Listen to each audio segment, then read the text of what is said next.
Boli ťa hrdlo? Ukáž. Mohlo by to byť streptokokové, vírusové alebo počiatočné štádium mononukleózy, alebo reflux, alebo alergia. Treba vylúčiť všetky možnosti. Objednám ťa k praktickému lekárovi, ORL a imunologovi, ale určite ti ešte predtým kúpim zinok, vitamín C, probiotika, šalviový sprej a manukamet. Ukáž, nemáš teplotu? Daj čelo. Nemáš také teplé. Otvor ústa. Trochu červené hrdlo máš. Tu máš Strepsils. Buď dnes celý večer ticho a zajtra môžeš ísť do školy v pohode.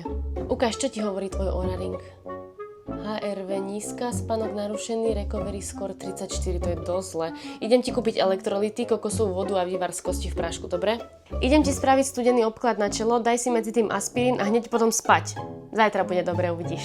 Boli ťa brucho? Dobre, tak pôjdeme dať urobiť test na intoleranciu laktózy, gluténu, fruktózy a histamínu. Necháme urobiť aj analýzu mikrobiomu, ale pre istotu už vopred nasadíme eliminačnú dietu. Takže bez lepku, bez mlieka, bez vajec, bez cukru a bez soje. Boli ťa brucho? Čo si jedla? Tu máš espumisan a chod sa skúsiť vykakať. Chrbát ťa boli? Tak seď rovno. Objednám ťa na rentgen a na magnetickú rezonanciu a zajdeš k ortopedovi a fyzioterapeutovi. Medzi tým ti kúpim ergonomickú stoličku, stojací stôl, masážnu pištoľ, foam roller a magnetickú podložku. A inak už som ťa zapísala na pilates, jogu a na plávanie a stiahla som ti 3 aplikácie na cvičenie. Boli ťa hlava? Tak sa napí vody a choď na vzduch, to ti pomôže. No počkaj, pozriem, čo to môže byť.